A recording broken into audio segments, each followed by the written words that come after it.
Plusieurs personnes me demandent régulièrement quelles sont les différentes étapes qui vont m'attendre pour arriver chez le notaire, entre le moment où je décide de devenir propriétaire et celui où je passe chez le notaire.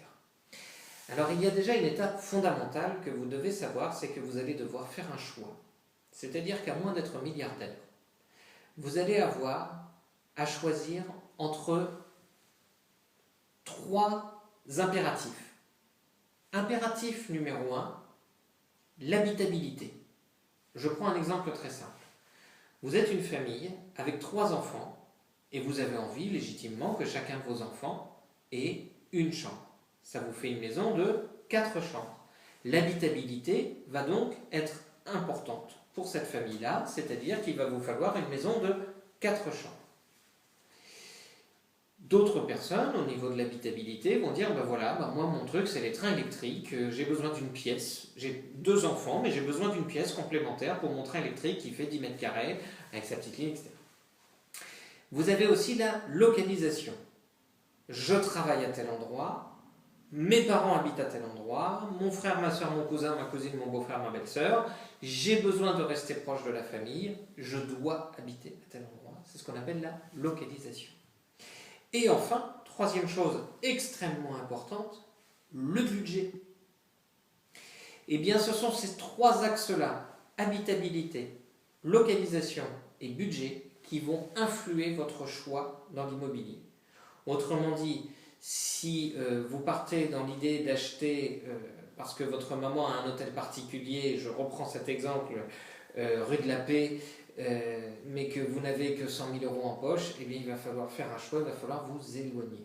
Donc à un moment donné, il va falloir faire le choix entre l'habitabilité, mettre moins de superficie habitable, parce que votre budget vous y oblige, avoir une obligation d'augmenter le budget parce que vous avez vraiment besoin de cette superficie, ou alors la localisation de votre bien immobilier devra être envisagée dans un endroit où l'immobilier est moins cher et plus accessible parce que vous n'avez pas de levier possible sur ces 2 autres. D'accord ? Ceci étant dit, admettons que vous ayez réussi à faire un compromis et que vous ayez réussi à faire ce choix.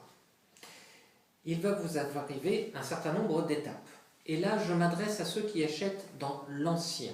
Parce que ceux qui vont faire construire vont avoir besoin d'une vidéo beaucoup plus costaud que celle que je m'apprête à vous présenter. Très bien. Vous avez visité l'appartement avec un agent immobilier ou de particulier à particulier, et bien sûr, tout s'est très bien passé. Vous faites une offre et cette offre est acceptée. Il va falloir faire ce que l'on appelle un compromis de vente. Un compromis de vente, ou son mot technique, c'est sous-seing privé. Surtout, même si on vous le propose, parce qu'il en existe à foison sur Internet, même si on vous le propose, demandez à passer chez un notaire. La plupart du temps, les notaires l'offrent, mais même si vous devez payer des frais de notaire sur un sous-seing privé, c'est-à-dire un compromis de vente, ça dépasse rarement les 300 €. Donc il vaut mieux avoir un document, un sous-seing privé, un compromis de vente qui soit rédigé par un professionnel et qui va vous protéger.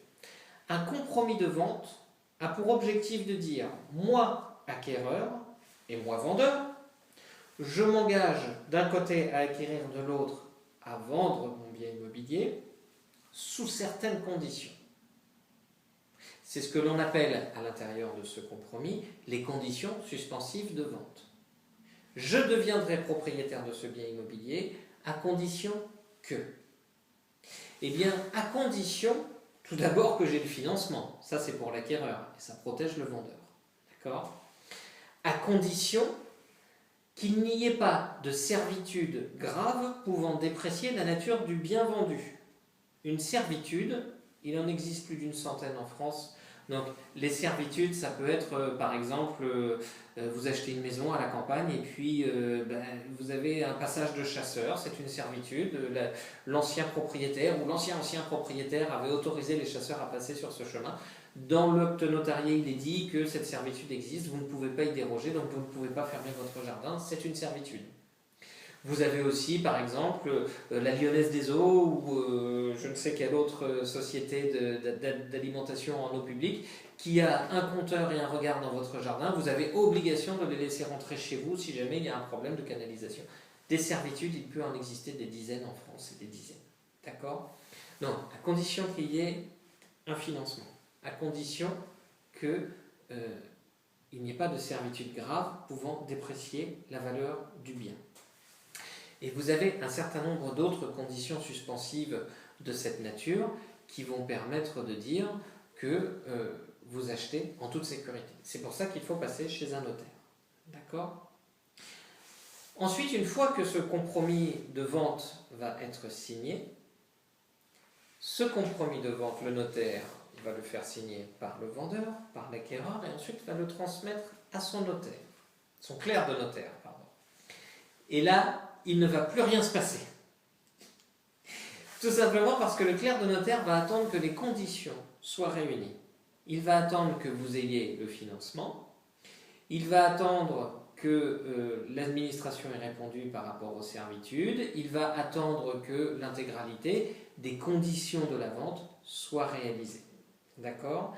Et seulement à ce moment-là, vous serez convoqué chez le notaire pour la réalisation de ce que l'on appelle l'acte authentique, c'est-à-dire que c'est là où vous devenez propriétaire.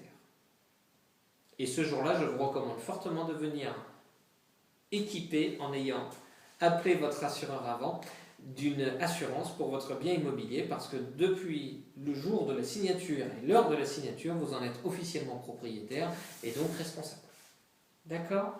Si vous avez d'autres questions sur ce sujet-là, vous n'hésitez pas, vous m'envoyez un petit SMS, un petit message, SMS évitez, mais vous m'envoyez un petit mail, je répondrai, posez vos questions, réagissez sur la vidéo, c'est très important de comprendre ce qui vous attend.